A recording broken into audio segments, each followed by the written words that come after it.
You know what founders struggle with, bro? Which founders? Founding fathers? Entrepreneurs. That's some serious struggles. Yes. I think probably delegation, right? Yeah, letting go. And the true question is, can one person do it all? I don't think so, but when you're a perfectionist maybe, or it's your baby, it's your business, you might want to try. You might want to try, and try is the key word here. So here's what we're going to talk about in today's episode. If you delegate more, you're going to make more money, be happier, and People probably like you more that's exactly right. because you don't turn into one of those micro managers. Yeah. Ooh. Who wants to be around someone that makes you feel inferior? They're inferior? How does that work? Makes you feel like you can't do anything right. Who wants to be around someone like that? Nobody. Not me. Anyway, so yeah, that's what we're talking about today. It's delegation, trust, and how it all works together. Yeah, and why people struggle with delegation. I totally get it. You ready to dig in? Let's go, bro. Let's go. I was on beat. We just have inherent rhythm like that. Yeah, we do. I'm Jonathan Noel. And I'm Brian Noel, This is the Focus Cast where we drop focus guides for founders. with an 8 or Oh. 7-figure goal. That's right. So let's get focused as. So here's the problem, bro. Whether So- you're a whether you're a 7-figure, Founder. 8-figure founder, Solopreneur, side hustler, whatever it may be, delegation, it's a critical skill, right? yeah, this You know. applies to everybody. Maybe it's your company, you started it, Mm-hmm. you know, it's It's your baby. your baby, you know, and it's hard to let go, to give that trust, to let other people manage aspects of your business. Yeah, So the problem is it's really tough. yeah. It's hard to delegate. It's hard to delegate, especially when the stakes are high. You Yeah. know? And, I was thinking about this episode, and I was like,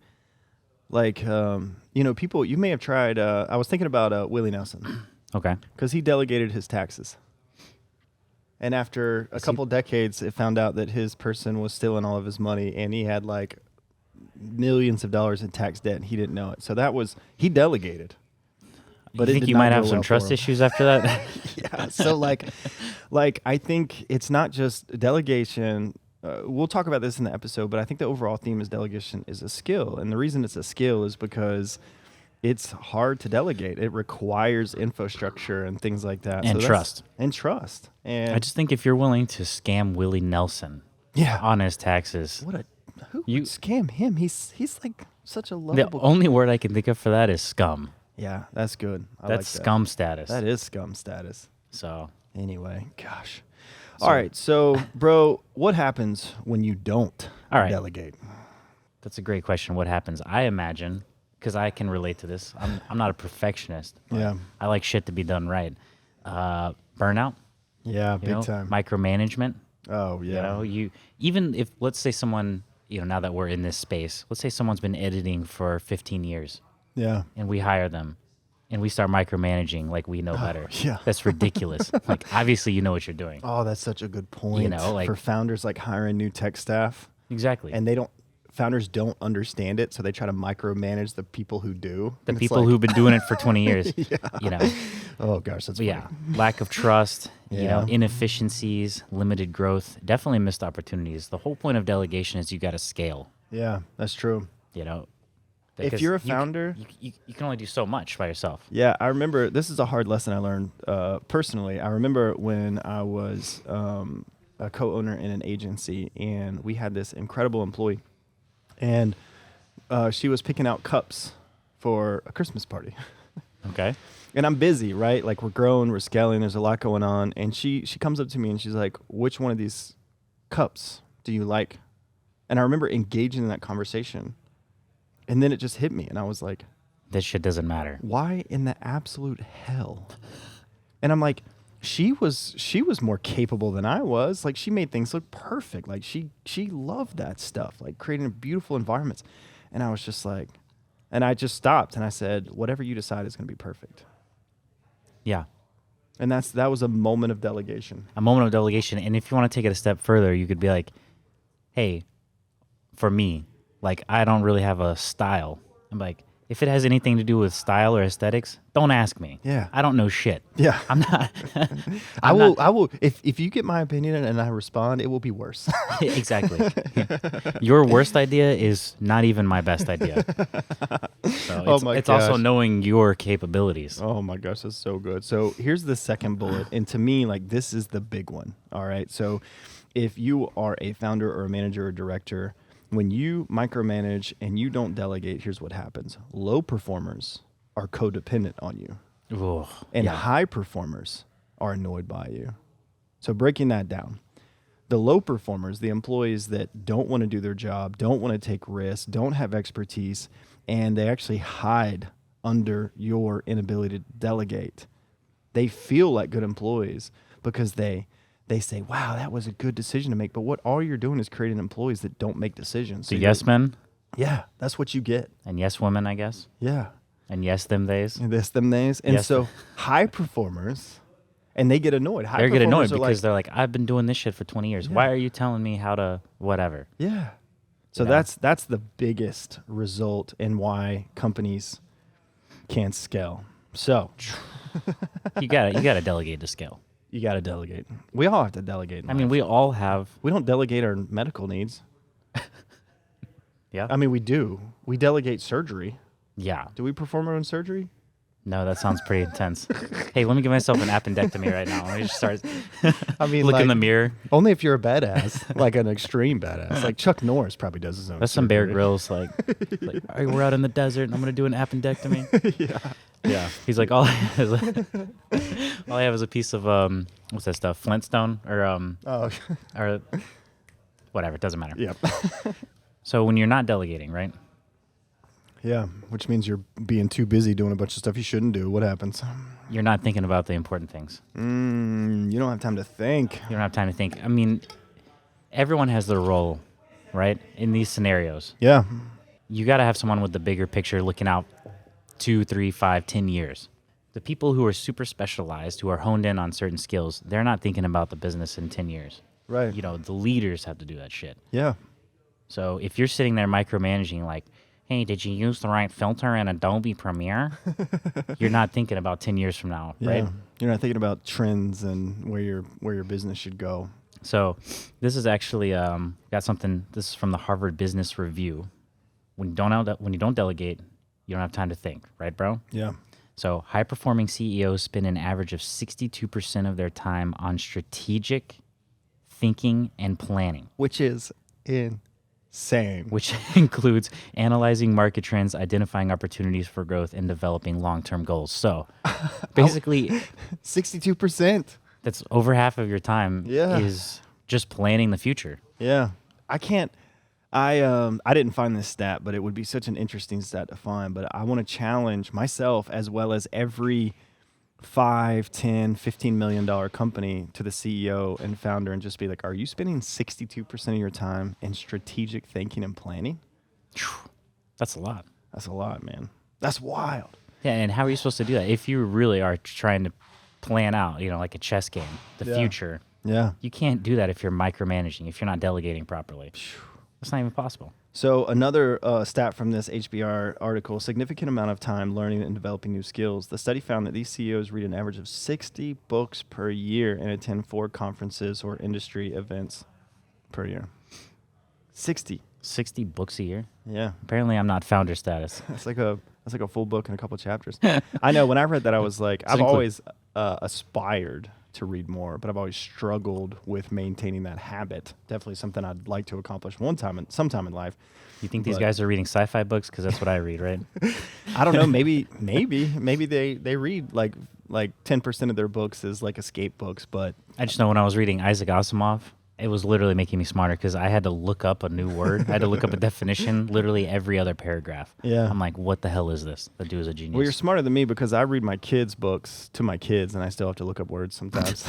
So, but hey, we're all at different levels as long as we're growing. So, bro, now that we've found kind of the problems, right, Yeah. of not delegating, let's figure out why we're doing this. Why are we doing this shit? Yeah, this is pretty good. So this is why we don't delegate. So another HBR article. There are plenty of reasons why managers don't delegate. Here's a few. Some are perfectionists who feel it's easier to do everything themselves, or that their work is better than others. And I love this term. So look this up. It's definitely not ours. In the article, this called them self-enhancement bias. You have the bias to think that your work is better than everyone else's. Hey, I'm looking. Hey, where can I find some male self-enhancement? Some male self-enhancement bias. I think we already have that. I think the goal is to work against that. But I love that, right? It's like if you constantly in your head are saying like, I do it better, they can't do it as good as me. Like you need to stop and do some introspective work. Then you shouldn't be running the company. Yeah, that's right. You should be an operator. Be an operator. Hire an owner. Hire a CEO. Seriously. Which is actually not a bad. Some people do that. Yeah, companies that IPO and they were the ones who built the system or the infrastructure, a lot of times they bring in a CEO because it's a different set of skill sets. And that's okay. If you're the top 1% coder, oh yeah, you're not going to be you don't even want to be the CEO. Yeah. You're writing all this crazy shit. Yeah. So. And think about that in the context of a small business, right? Like it's funny. It's like, oh, well, that's like $100 million company. It's easy to think about it then, but I think we should challenge some of these realities and stop thinking, oh, that makes sense at an IPO or $1 billion level. Yeah. And we should start looking at, even if you have $1 million company, like, are there things that if you're not good at strategic planning and you love being an operator, it's okay. Hire a part-time company to come in and help you from a vision standpoint, or put some people in your company that are good at vision and task them to do that. Like you just need to be aware. Let's just look at HVAC. Yeah. If you were like the greatest. Yeah, and you like doing it. How are you going to run a company? Yeah, if you're out there. If all you're doing is thinking about how all your other guys are doing it wrong. You know? Yeah. Oh, that's so good. So we hit the perfectionist point, which Yeah. totally makes sense to me. Yeah. You feel like it has to be done your way. But another thing that might be coming up is some believe that passing work will detract from their own importance. It's like a self-worth, self-value component. You think just now that I'm putting work on other people, it's taking away from my role maybe. I don't know. Like if you're let's say you lead an architecture firm and you're the best architect in the firm, and all of a sudden you hire people, which you should, that are better architects than you. Well, all of a sudden the attention is going towards your employees and not you. And that's tough. I don't care who you are. Like, that's a growth moment. Mm-hmm. You got to work through that. Like, anyway, like to say I'm going to hire people so I'm not the hero. Like, that takes some serious maturity. Yeah. And some true. people just don't get past that. They have to be the hero, and their company won't grow. So others lack self-confidence and don't want to be upstaged by their subordinates. So another thing is think of manager, right? So typical American environment where we feel like a manager should know everything. And obviously that's counterproductive, because if you're a growing company, the goal is to hire specialists. So the role and skill sets of a manager are completely different than the actual skill sets required to execute the thing. But when you have a toxic manager who struggles with delegation, a lot of that is, they feel like they might get fired, or, they'll be upstaged by the people they hire. Ego. There you go. and again, it's not one of those things of like black or white. It's not like if you have that, you're bad, and if you don't, you're good. It's more like we all have to kind of check that every day. Yeah. Like, is my ego getting in the way of productivity and advancing the mission? And that's a question we should ask every day. And sometimes yes, sometimes no. You just got to work on it. Yeah. If you want to grow a business, but you're focusing on these things, yeah, the real question is do you actually want to grow the business? That's a good question. Or do you just want to stay in that specialized role and crush it and be amazing in that field? And you know what? If that's the case, gosh, in America where everyone is like more is growth and better, and consistency or stagnation is bad. If you got $4 million business and you're making 25-30% net and you're an operator, that's okay if you want to stay there. All right, last bullet. You ready for this? Confrontation. Fear of confrontation. So if you delegate, you have to, there's 2 books. I put it at the end. We'll talk about it now. Crucial Conversations and Crucial Accountability. If you delegate, you have to have hard conversations with people. For sure. Like, oh, we should have done it this way. Here's the system. Here's the process. Here's where we maintain quality. Like when you delegate, you have to interact with a human being. And a lot of people don't delegate because they fear confrontation. Yeah. So I can relate with that a Yeah. little bit. Confrontation has never been my first thing that I just go for. right. You know? First plan of attack, confrontation. So that's a big one. That's people don't delegate because they know if they delegate, they're going to have hard conversations with people. So they just avoid it and try to do all the work.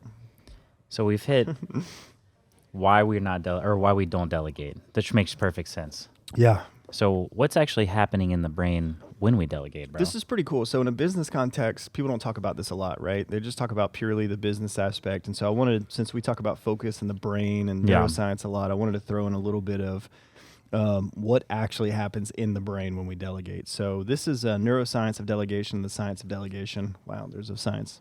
Wow. Delegation has been found to activate and release the hormone Tosin. which we talked about. We did an episode on this, which is fascinating in the brain, which is associated with trust, social bonding, and positive emotion. So when we delegate and we delegate effectively, and this is, again, going back to the skill, Yep. building that skill, and then inside the brain, once we build that skill, it actually releases these positive hormones. Makes sense. Yeah. I mean, it makes sense if you're doing it right. Like, hey, you're basically, if you're doing it right, you're showing up to someone, you're saying, I trust you with this task. Yep. Okay. And I believe in your skills to get it done. Yep. And I'm delegating it to you out of trust. Yeah, so it's like really interesting, right? If we compare the two, toxic delegation versus healthy delegation, delegation out of fear will probably lead into a bad experience. Yeah. Delegation out of a healthy state and will probably lead to a positive experience. So I mean, makes sense. this release of oxytocin in the brain is thought to contribute to the positive effects of delegation on relationships, motivation, and well-being. Yeah, Kind of like what we're just saying. yeah. It's funny when we talked about this, like the brain releases this hormone in our social interactions and trust. So like I haven't been introspective or aware enough, but it'd be pretty cool to get to this state where you can actually feel the release of that hormone in a moment when you trust people. I think I've definitely felt that. Yeah. Because, like, if you're saying, hey, can you get this done? And there's that level of trust, you just know it's going to happen, Yeah. right? Yeah. It's Just almost like- like a high. For sure. Like it's a hormone that releases inside your brain. It's like when someone walks up to you and says, hey, what do you need me to do? And it's like, I need you to do this. And you know they're going to do it. That feeling of relief It's like is a release. when I'm traveling for work and I work with some of my close friends, you know, and we're doing the insurance thing. It's the same thing. Like, Yeah. it's totally this. I never thought about it until right now. But if you have something else going on or it gets really busy or if you just have extra shit on your plate and then you delegate it Yeah. with people you trust 100%, Yeah. you definitely get this release. I've felt it because you're like, you know it's going to get done. You don't have to worry about it, the quality. Yeah. And you're like, there's just that level of trust. Yeah. And think about in the context of founders releasing work to employees as well as solopreneurs releasing work to contractors and third-party services, right? Oh gosh, yeah. Because again, like when we're growing a business from startup to $10 million, all we're doing is just releasing work to new Yep. people Yeah, as we grow. Like Yeah. that is the job. The job is delegation. for sure. So man, what a high. Yeah, except unless you're releasing the work to a bunch of degenerate contractors. What a slap in the face, a punch in the gut. So what a low. So last here on what happens in the brain, delegation also activates the prefrontal cortex, a brain area that is involved in decision-making, problem solving, and planning. So we've talked in detail in the past, so go back and check it out. The amygdala operating out of fight or flight, Right. versus the prefrontal cortex, more strategic, more thinking side of the brain. And so when we're in a healthy state of delegation, we're operating out of the healthy portion of our brain, which is the prefrontal cortex. We are we are the brain is operating efficiently and strategically Yeah. in the act of appropriate delegation. If you are not delegating, you are unhealthy in your brain. You are nearsighted. If you are There we go, delegating, bro. you are strategic thinking. You are Yeah, you're farsighted. looking You're forward. long-term. Yeah. That's good. Okay, so So now we've hit whew, the that's good. kind of what happens in the brain, why we don't delegate. So let's hit kind of some Yeah, what are the some benefits? some benefits, some solutions to actually delegating more. Yeah, so what happens when we delegate, bro? I think when we delegate more, we can grow faster, right? We all, for some reason, we want more money. I don't know why. I mean, we want more freedom, most of us, but revenue gives us that freedom. So what is this stat, bro? So this is coming from Gallup reporting. Fortune 500 CEOs, those with high delegator talent, posted an average of 3-year growth rate of 1,751%. That's high growth. And 112% points greater than those CEOs with limited or low delegator talent. Yeah, so I mean, hey, we all love a competition, right? Especially high motivated CEOs or founders. So here's the motivation. If you are a more skilled delegator, you will grow faster, period. Master delegator. So here's another interesting component of the study. CEOs with a higher delegator talent also generated 33% higher, greater revenue than those with a low delegator skill set. When we say it like this, it just sounds like being a CEO is just being a master delegator. Hell yeah, man. Now, it's being able to see what people can do. Well, and again, yeah, and put tasks in front of people that you know will get done. Yeah, and let's put it all together, right? We said if you delegate, you have more time to think strategically and plan. No doubt. And if you're not delegating, you're caught in the weeds. Yep. So if you delegate more, you have more time to be strategic and plan and think about the future. And that equals good decisions, which equal more revenue. Makes sense. So really the question is, bro, how much time are we being strategic versus like recording, editing, and grinding? Oof. Maybe it's time to hire editors. Yep. So this is from the same study. Last point here. They studied 1,446 employer entrepreneurs in the U.S. in 2014. 33% of those with high delegator talent said they plan to significantly grow their business, compared to 21% of entrepreneurs with lower or limited delegator talent who said the same. Yeah. Did I even say that right? Yeah, we talked about Fortune 500, which again, if we're a 7-figure business or an 8-figure small business, that's a different group than the CEOs of a Fortune 500, right, billion-dollar companies. So 1,400 employer entrepreneurs, and what's really interesting is 33% said if they had higher delegator talents, that equaled into more growth versus though with low delegator. So again, all this to say, I added this stat into the notes because whether you're a CEO of a Fortune 500 multi-billion-dollar international company, or if you're an entrepreneur founder of a $10 million company, delegation is a critical component to growth. If you want to grow more, you need to focus on your skills of delegation, period. Statistically speaking, Yep. you will accomplish your goals if you delegate. And it sounds like, from what we're reading, that becoming really good at delegating yields, massive results. Yes. If you hone in on that skill specifically. Yes. Master delegator. Hell yeah, bro. So, do you think this will make people happier if you delegate more? Delegate more, make more money. Delegate more, be happier. Money's happiness. I'm just kidding. So this is from the International Journal of Human Resource Management. They found that managers who delegate effectively have higher levels of job satisfaction and well-being. It makes sense. I mean, come on. Like if you're micromanaging, people are annoyed by you, you're working 80 hours a week because you're trying to control everything because you're a professionalist. If you in your mind think that you're the only one that can do it at this level, which is just so fucking weird. How many people are in this world? 8 billion, I think now. 8 billion, and you think you're the only one who can do this at this level? Yeah, you're expendable. Yes. Yeah, for sure. That is so weird to me. So again, like if you want to be happier in life, delegate. And you know what? If you're in an environment to where Hey. if you're a manager, Can I delegate my like exercise plan to someone else so I don't have to? unfortunately, no. You can delegate a trainer There we go. to yell at you.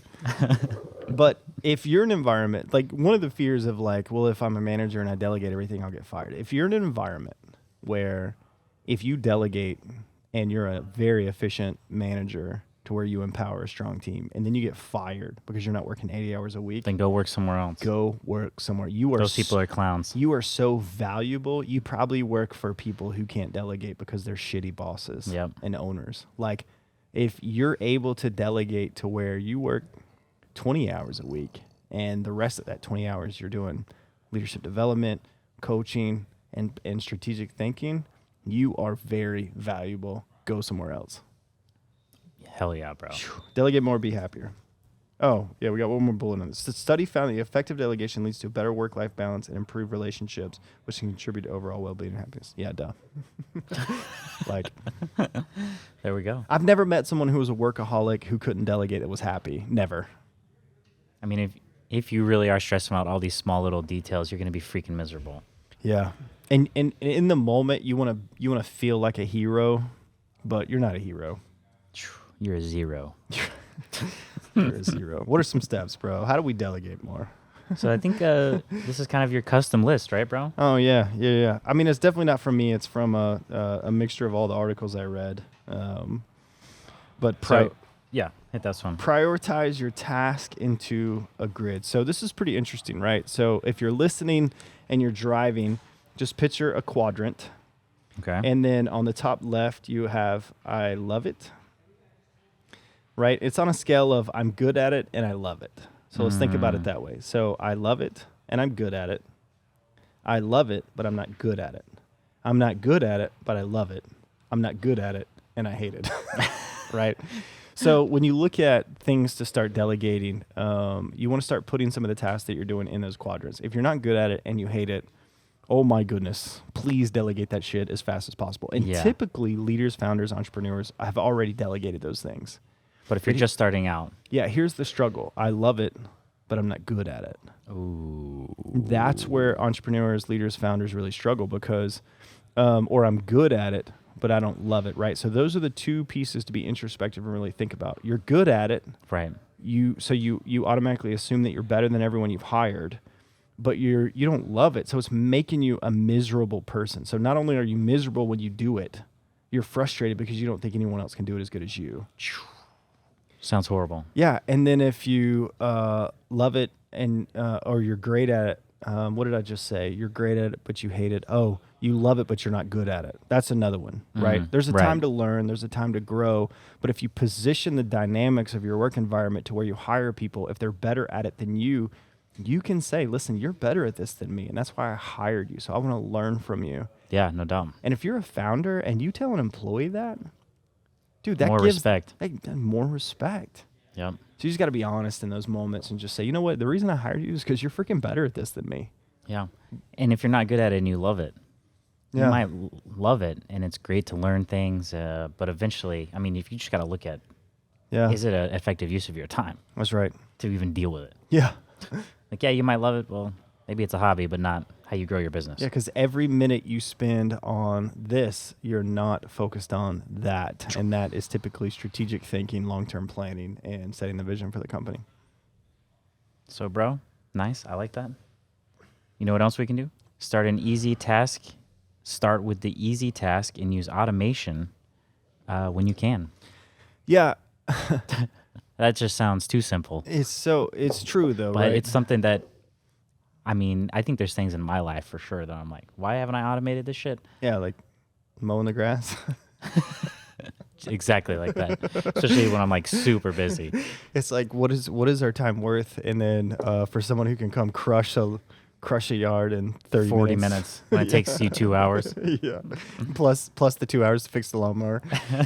So yeah, this one is pretty, again, if you struggle with delegation, the goal in any new habit is start with an easy version of that habit, then build on that, right? So the reason I put this bullet in here is if you struggle with delegation for whatever reason, maybe you got burnt, maybe just the way you were raised, you're a perfectionist, so you really struggle with this, start with something easy.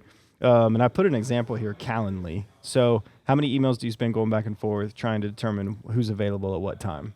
And Calendly is, most people have heard of it, but it's an app that allows someone to look at your schedule and pick their own time. So again, like, look for these opportunities. If you're struggling with delegation, if you're trying to build your skills of delegation, look for those easy things To and automate just it. write it off. Automate it, give it, delegate it, get rid of it, just go. Like hiring people to mow your lawn instead of spending 2 hours on it. Yeah. Well, and we said back and before what happens in the brain, right? So the oxytocin. Yeah. So the oxytocin releases at any form of delegation. It can be small, it can be big. You don't have to you don't have to hire a new CEO to release this oxytocin. You could literally just release an app that manages your calendar, and then all of a sudden these hormones release. So once you ride that high of a hormone release, you can go get that hormone again by constantly building on those skills of delegation. Yeah, man. It's time to delegate, bro. Yeah, we're gonna be delegating up in this bitch. I want to be so delegated. We'll also do the delegation podcast. Yeah, we should. The Delicast. Delicast. Yo, Delicast. Are we making sandwiches at the Delicast, or is it? You damn right. We aren't. We delegated that shit. We talking about it. Someone else is making that sandwich. All right, so I think one of the few last things we're going to hit here, set clear outcomes when delegating and don't delegate and ditch. Yeah. Have you heard of dine and ditch? Yeah. Don't delegate and ditch. Like if you say, you know what, I'm bad at delegation, I'm going to delegate today, and then you like delegate to someone, and then you're like gone for 2 weeks, and you come back, you're like, what the fuck happened? Hey, you guys just run the whole company. I'll be back in a month. I'm going fishing. Yeah, like, and then you come back and you scream at people for not doing it right. It's not that they didn't do it right. It's that you fucking suck as a delegator. For sure. Like, it's your fault, not their fault. You didn't put the systems in place, the infrastructure in place, set the right outcomes. So again, if you're a founder in that $5 to $10 million mark, and all of a sudden you want to be a $250 million company, and you start delegating, you can't just delegate and leave. Nope. And then come back. That ship has sailed. That ship has sailed. If you are running a business like that, there is no more leaving. Yeah. You're married. Yeah, you're married. You have to slowly start unwinding all of the infrastructure and the bad habits that you put in place and start delegating that infrastructure to get to the next point. And that takes time. Yep. You can't delegate and ditch. No, don't do the old D&D. You gotta. It's a process. It takes time, but it's the requirement to growth. Nice, bro. Yeah, man. This is awesome. I think you listed a couple books as a reference. I haven't read any of these, but I think you have experience with them, right? Yeah, man. So many people are familiar with the 1 Minute Manager. That's like a business person requirement. If you ever read that, go read that. Most people who are 7-figure, 8-figure owners have already read that, but solid. Crucial conversations and crucial accountability. So again, back to a lot of people don't delegate because they're fear of confrontation. Yeah. So crucial accountability, crucial conversations is all about those hard conversations. Like, hey, this was the system. This is what I asked you to do, and you didn't do it. Why? Help me understand. How can I help you be successful? The outcome didn't happen, so we need to talk through that, right? So those are good books and that have good systems for that. And then directors and managers, solopreneurs, 4-hour work week. Old Nice. Tim Ferriss. Old Tim Ferriss. Who's a freaking boss. 4-hour work week is just helps you as a solopreneur, entrepreneur start to automate and delegate some of these tasks. I mean, he's grown multi-million-dollar businesses by himself with the 4-hour work week model. Read that book immediately if you haven't as a solopreneur. So yeah, man, delegation, trust, and focus. There we go. I think that's it. I don't have anything else to add. Let's go, bro. All right, bro. Thank you for listening to the Focus Cast. Go to youtube.com/thefocuscast and slap that subscribe button. Head to thefocuscast.com to share what you want to hear next. Go forth and be focused as boy.